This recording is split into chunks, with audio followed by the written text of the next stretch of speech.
Lisa has created an emotional bond with Thai people, very strong, especially for Gen Z. But Lisa is beyond Gen Z, Millennials are very fond and fanatic of Lisa, so she's a world phenomenon. Yeah, I have many fans on Instagram and Facebook of Thai people, and I thank them, by the way, for following me. Hello, Taratmani, and I'm Jean-Christophe Babin, the CEO of Bulgari, and very happy to be back to Thailand, one of my favorite countries. This is the main story. Thailand has been, at least for Bulgari, one of the most dynamic markets over the last decade, especially after COVID, by the fact that after COVID, the resuming of tourism has been slower, which means, in other words, that we have made very strong progress with Thai people living here in Thailand, which has enabled Bulgari to grow, on the regular business. And then we have been quite successful on the high-end, the high jewelry. Some of our best clients worldwide are Thai people. And therefore, for us, it's a market which in size is comparable to Singapore, which means that in Southeast Asia, it would be the first market ex aequo with Singapore, which is quite remarkable because Singapore is a strongly old established market, if I may say, whereas Thailand is a more recent market. The purchase of Thai people are slightly above last year, so this means that it's improving. What we're missing probably is a full comeback of the Chinese, because the Chinese are still less as tourists as they were before the COVID. So I think Thailand has a huge upside in the years to come with more returning Chinese, because now you have bilateral non-visa entries for the both countries. You have more and more flights, not only from the first-tier cities, because most of the Chinese tourists used to come from Beijing, Shanghai, Chengdu, so the major cities. But I know that now there are a lot of flights, especially in 25, which are planned also to come from secondary cities, which should bring to Thailand a lot of tourists which probably have never been in Thailand ever. So I think that for sure this will boost the market. And let's not forget that Chinese are only there's a first group of tourists in Thailand, but there are also very big groups. The Westerners from Europe, the American, the Korean. And of course, you were relying a lot on Chinese. And maybe today, with the COVID and the post-COVID, you have a rebalancing of the origin of the tourists, which I think is not bad for the country. It's safer, not to rely only on one group. And it's more balanced. But Chinese for sure will come in bigger numbers in 25 and 26.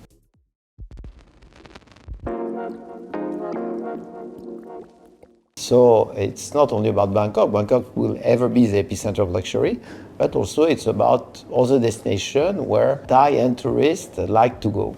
I think Thailand has many assets. First, it's a beautiful country, with a lot of diversity in terms of landscape, but also it's a very deeply rooted artistic country, from architecture. And last but not least, and probably very important, is the kindness of the people, which is worldwide very appreciated. Often people say Thai are a bit like Italian. No, they're very welcoming, and this is very much appreciated with foreigners.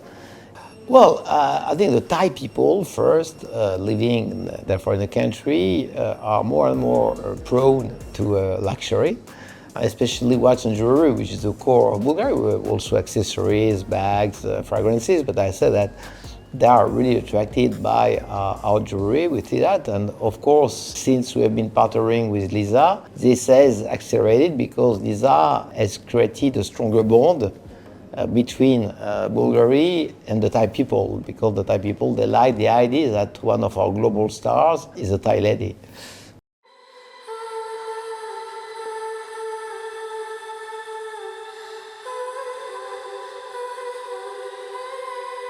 If we are successful, I think it's a combination of everything, but for sure Lisa has created an emotional bond with Thai people, probably more than a store or more than a given collection. So Lisa is not necessarily, promoting product, but more creating a stronger emotion because she's resonating, obviously, more to the Thai clients, especially the younger generation, that some other ambassadors we have coming from the United States or from Europe because they're less familiar.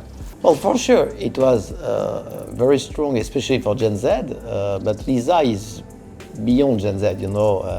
Millennials are very fond and fanatic of Lisa, so she's a world phenomenon. And obviously, she impacts Thailand, but she has also an impact in many other geographies. So she's a global star.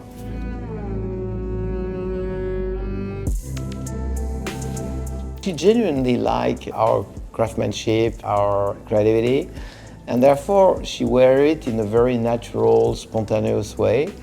And it has been always very easy, you know, for instance, when we do a shooting, to work with her because it's kind of natural for her to wear Bulgari. Yeah, do you know what, like Thai people, they're a fan of you? Yeah, I have many fans on Instagram and Facebook of Thai people, and I thank them, by the way, for following me.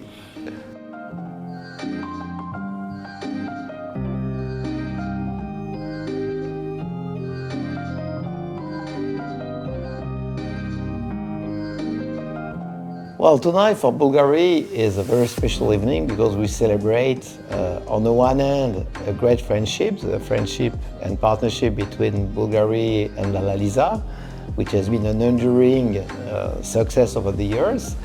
And at the same time, we do it to celebrate the introduction of a new jewelry collection, which is already existing as a watch, which is the Bulgari Tubogas. Which has been totally redesigned from an existing collection from the 50s and which is back alive, contemporary redesign and arriving in Thailand as it's arriving in the rest of the world. And tonight, Lisa will wear, obviously, Separati Tubogas.